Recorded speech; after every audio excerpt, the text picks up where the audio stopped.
बिस्मिल्लाहिर्रहमानिर्रहीम। अस्सलामु अलैकुम नाज़रीन, दीन दुनिया चैनल में आपको खुशामदीद कहते हैं। एक इस्लामी रियासत में इस्लाम से मुनहरिफ होने या मुर्तद होने वाले शख्स के लिए मौत की सजा का ऐलान मायूब नहीं समझा जाता, बल्कि खदशा होता है कि कोई मुसलमान मुश्तइल होकर इक़दाम कत्ल का फेल न कर बैठे। मगर गैर मुस्लिम मुआशरों में दायरे इस्लाम से फारिग होने वाले शख्स से नफरत या सजाए मौत जैसे इशूज का मनफी प्रोपेगेंडा मायूब तस्वुर नहीं किया जाता, बल्कि मुसलमानों के जहनों में भी ये सवाल जन्म लेता है कि आज़ादी राय और आज़ादी मजहब की रोशनी में मुर्तद के लिए सजाए मौत की गुंजाइश क्यों कर मौजूद हो सकती है। गैर मुस्लिम मुआशरों में जब कोई शख्स दीन इस्लाम तर्क करता है और मुस्लिम कम्युनिटी की जानिब से इस फेल पर गम और गुस्से का इजहार किया जाता है, तो अक्सर मुसलमानों की जानिब से भी मनफी रवैया सामने आता है और इस्लाम पर उठाए जाने वाले सवालात और तनकीद को खुले दिलो दिमाग से सुना और बर्दाश्त किया जाता है। आज की इस वीडियो में हम इसी सवाल का अहाता करेंगे। नाज़रीन, डॉक्टर जाकिर नाइक से एक हिंदू शख्स राहुल ने भी ऐसा ही सवाल किया था। उसने पूछा कि कुरान पाक कहता है कि दीन में कोई जबर नहीं है,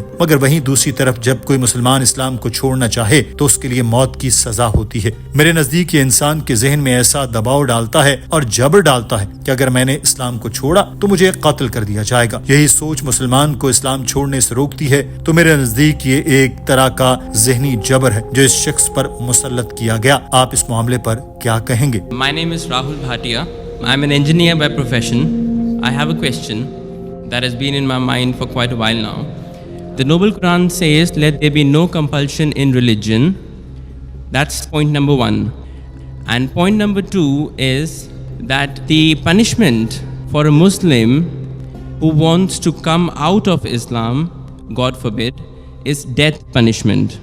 According to me, this signifies a virtual compulsion in the mind that this is the punishment which will be given to me, so hence I cannot do it.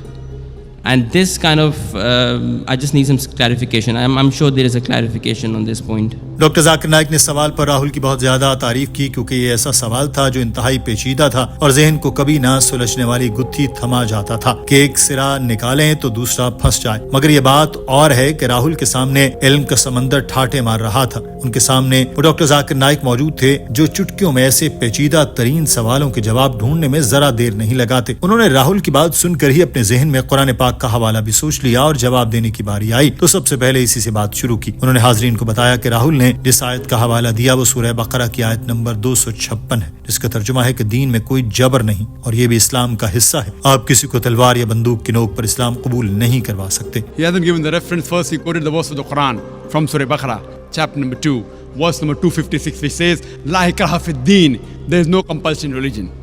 And that is part of the deen, that you cannot force anyone, you cannot compel anyone with the point of the sword or the point of the gun. Doctor Zakir Naik ने राहुल को बताया कि जवाब देने से पहले मैं आपको बताना चाहूंगा कि हर मुल्क के अपने कायदे और कानून होते हैं और ज्यादातर ममालिक में सबसे बड़ी सजा गद्दारी पर दी जाती है। मिसाल के तौर पर अगर कोई फौज में काम कर रहा है और मुल्की राज लीक कर दे, उसको गद्दार कहा जाता है। तकरीबन तमाम ममालिक दुश्मन को राज देने जैसी गद्दारी पर सबसे भयानक सजा सुनाते हैं और वो है मौत। चंद ममालिक में मौत की बजाय जिंदगी भर के लिए जेल में डाल दिया जाता है। अब मैं कहूँ कि एक ऐसा मुल्क है जो गद्दारी पर सजाए मौत देता है, ऐसा तो नहीं होना चाहिए। ये तो इंसानी हुकूक के खिलाफ है। तो दुनिया कहेगी कि जाकिर नाइक को क्या हो गया, दुनिया कहेगी कि इसने गलत किया तो सजा भी मिलेगी। यहाँ भी इस्लाम में ऐसा ही है। Any Muslim leaves his religion and becomes a non-Muslim, becomes an apostate, then the penalty is death. So isn't this a sort of compulsion? Before I give the answer, I would like to mention that every country has its own law, its rules and regulation. And most of the countries, one of the highest punishments is for treason.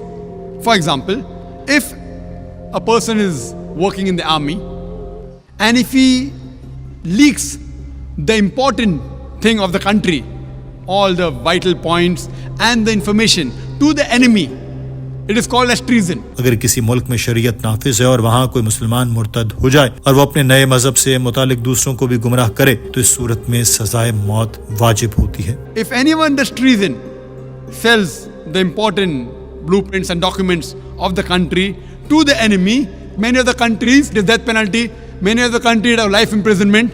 So now if I tell that what kind of a country is this in where I'm compelled by the country not to do certain things, what is wrong is wrong. So here also, if a Muslim becomes a non-Muslim, it's only in the Islamic state of law if that Muslim who becomes a murtad and then propagates his new faith and deceives the people, that's the time this penalty is put. For example, if in a school, if I appoint a teacher, mathematics teacher, she is teaching 2 plus 2 is equal to 4, then tomorrow she teaches 2 plus 2 is equal to 5. So, but naturally I won't keep her in my school. The same way, the punishment for such a murtad in an Islamic state, it is death. Doctor Zakir Naik ने उसको एक और मिसाल के साथ समझाया और कहा कि फर्ज करें कि स्कूल के अंदर एक टीचर को नौकरी देता हूं जो सिखाती है कि 2 + 2 4 होता है और फिर दूसरे दिन वो सिखाना शुरू कर देती है कि 2 + 2 5 होता है, तो जाहिर सी बात है कि मैं उसको अपने स्कूल में क्यों रखूंगा जबकि वो गलत चीजें सिखाती है। ऐसे मुर्तद भी जो इस्लाम के बारे में गुमराही फैला रहे, उसकी सजा मौत है। ये जबर नहीं कहा जाएगा, इसको कहेंगे फलां शख्स सीधे रास्ते से भटक कर गलत रास्ते पर चला गया। मगर जहाँ तक किसी गैर मुस्लिम को इस्लाम कबूल कराने का सवाल है, इसमें किसी किस्म का कोई भी जबर नहीं होता। रत्ती बराबर भी जोर जबरदस्ती की इजाजत नहीं है। हमें सिर्फ पैगाम पहुंचाना है, आगे फिर सुनने वाला समझे और इस्लाम कबूल कर ले, चाहे न करे, इसकी मर्जी है। हमारा काम सिर्फ पैगाम पहुंचाना है। नाज़रीन, आज की वीडियो के बारे में आपकी राय क्या है? कमेंट सेक्शन में जरूर आगाह कीजिए। अपना ख्याल रखिए। अल्लाह हाफिज।